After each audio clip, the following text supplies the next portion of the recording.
Представьте ситуацию. Вы инвестировали $1 000 000 в новейший AI-кластер или мощную инфраструктуру DHCI, ожидая мгновенной обработки огромных массивов данных и безотказной работы преддирективных моделей. Вы справедливо полагаете, что платформа закроет все задачи, однако реальные метрики демонстрируют катастрофу. Дорогие процессоры загружены на 100%, так как объем полезной вычислительной работы едва достигает половины. Система просто гоняет пустые сетевые пакеты. Следовательно, ваши деньги буквально сгорают в топке устаревшего стека TCP/IP, который парализует работу. Сегодня мы проведем детальный разбор технологии RDMA, поскольку именно она способна навсегда вылечить индустрию от процессорного голодания. Мы посмотрим изнутри на архитектуру прямого доступа к памяти и детально разберем аппаратный конфликт между InfiniBand и Ethernet. Более того, я расскажу вам про скрытую аппаратную ловушку.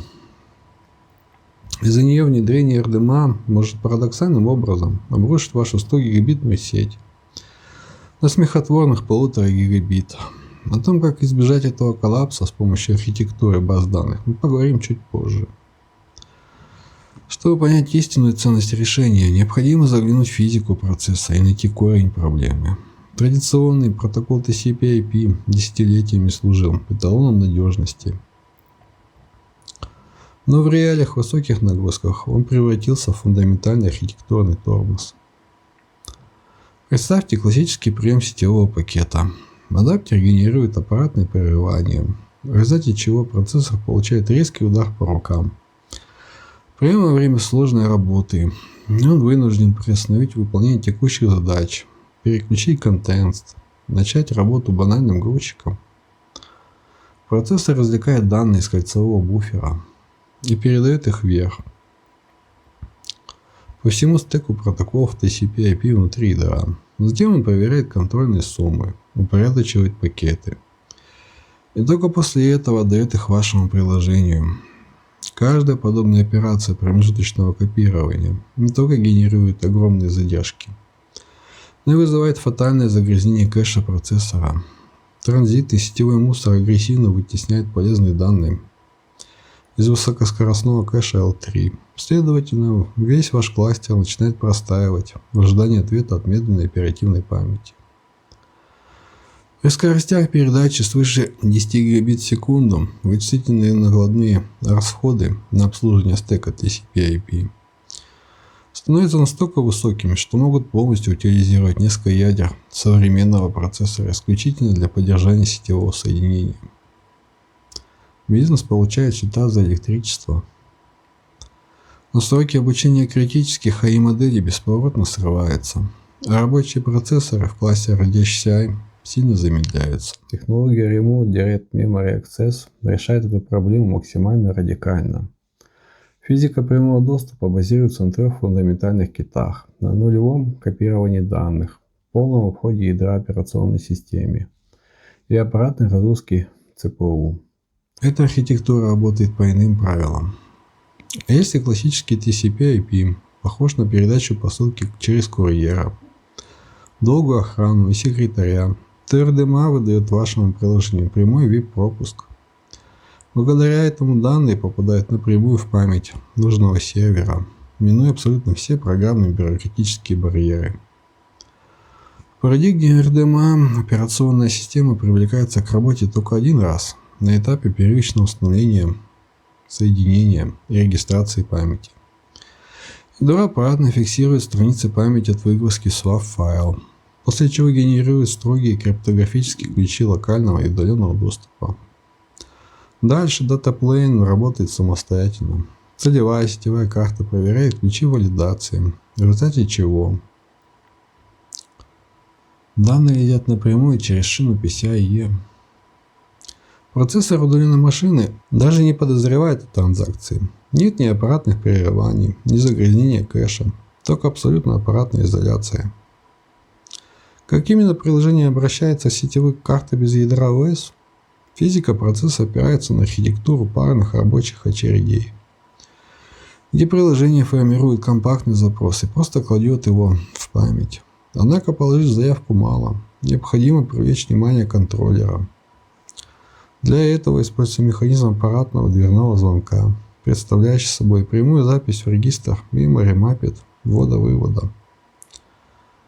Приложение звонит в этот аппаратный регистр, и только в этот момент контроллер сетевой карты приступает к выполнению реальной физической транзакции. И вот здесь мы сталкиваемся с суровой инженерной практикой. Представьте пиковую вечернюю нагрузку на распределенную базу данных, где приложение генерирует миллионы мелких запросов, звонит в аппаратный звонок для каждого из них. Возникает разрушительный шторм прерываний, из-за которого магистраль PCIe мгновенно переполняется и блокирует работу сервера. Чтобы купировать проблему, применяется алгоритм пакетирования сетевых запросов. Они звонят один раз для целой сотни операций, а для самых критичных задач применяют механизм Blue Flame, прокидывая данные в карту прямо вместе со звонком. Вернемся к скрытой аппаратной ловушке. Почему RDMA может парадоксально снизить пропускную способность сети?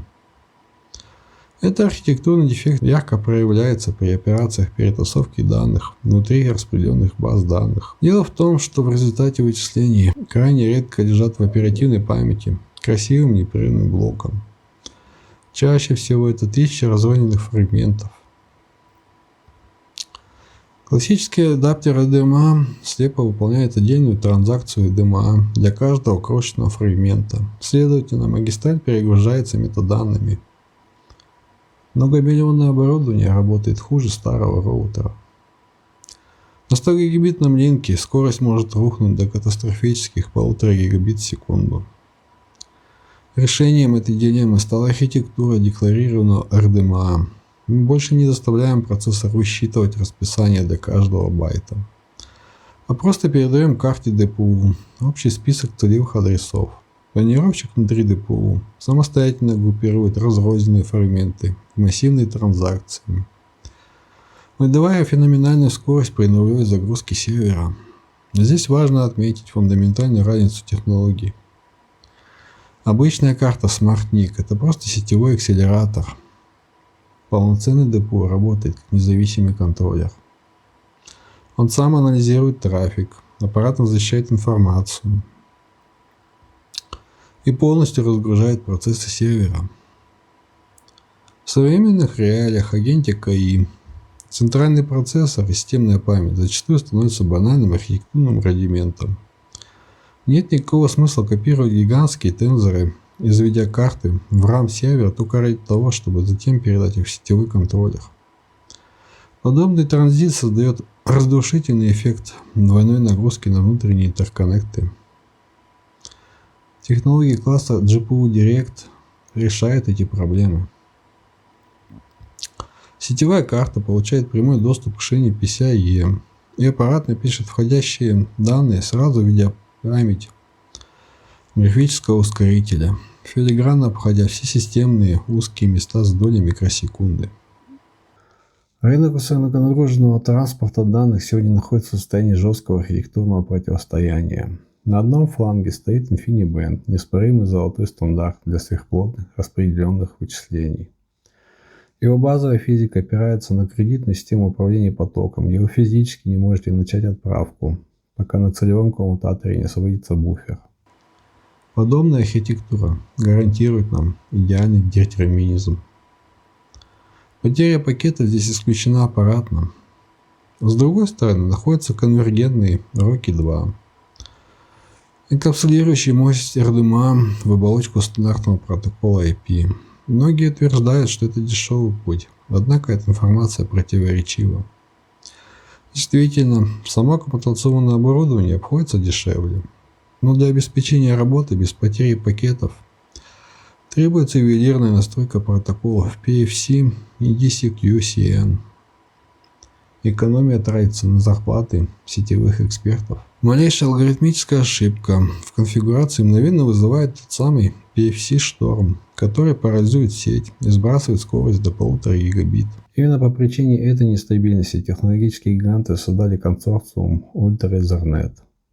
Новый протокол полностью ломает старые академические правила, распыляя пакет одного потока сразу по всем доступным физическим линкам, для идеальной балансировки.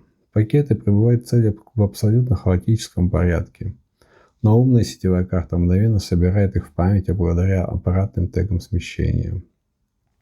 Мы получаем невероятную гибкость стандарта Ethernet.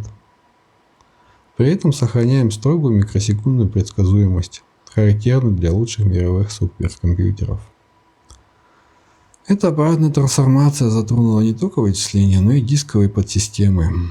Протокол ВМЕ изначально проектировался под флеш-накопители, предлагая архитектуру из десятков тысяч неблокируемых рабочих очередей, что идеально ложится на логику многоядерных процессоров. Но как вынести сверхбыстрые диски за пределы одного сервера? Физика протоколов RDMA и NVMe поразительно схожа. Они используют идентичные асинхронные очереди и механизмы дверных замков. Мы прозрачно проецируем локальные дисковые очереди. Технология NVMe over Fabric проецирует их в сеть. И если для Tier 0 баз данных мы используем бескомпромиссный RDMA, то для массового хранилища современных DPU аппаратно разгружают даже обычные NVMe over TCP. Чтобы добиться максимальной эффективности хранилища, нам необходимо полностью убрать процессор из цепочки ввода-вывода. Для этого применяется технология Target to Float, при которой умная карта DPU на сервере хранения аппаратно перехватывает сетевое соединение и связывает его напрямую с физическим контролем диска SSD. Сетевая логика самостоятельно читает данные по локальной шине и мгновенно отправляет их инициатору в сеть. Загрузка центрального процессора сервера равна нулю. Однако в гиперсклее архитектурах таятся свои подводные камни. Когда десятки тысяч вычислительных узлов начинают общаться друг с другом по топологии все со всеми, возникает фатальный взрыв контекстов соединений. Быстрый аппаратный кэш сетевой карты мгновенно переполняется, в результате чего она начинает судорожно выгружать контексты в медленную оперативную память сервера. Это порождает феноменальные скачки задержек. Эта проблема элегантно решается внедрением технологии Scalable Reliable Connection, которая отвязывает логические процессы от физических соединений. Благодаря аппаратному мультиплексированию объем требуемой на адаптере памяти снижается в сотни раз, без потери производительности. Сеть в реалиях современных дата-центров окончательно перестала быть просто трубой для перекачки байтов. Глубокая физическая интеграция протоколов RDMA, прямая маршрутизация по шине PCIe и тотальная аппаратная разгрузка силами интеллектуальных ДПУ меняет архитектурный ландшафт. Сеть превратилась в огромную сопроцессорную шину. Инфраструктура становится невидимой для процессора, позволяя вашим дорогим вычислительным мощностям заниматься исключительно бизнес-логикой и тренировкой сверхсложных нейросетевых моделей. Анализируйте решения логично и не позволяйте технологическим архаизмам сжигать ваши корпоративные бюджеты. Увидимся!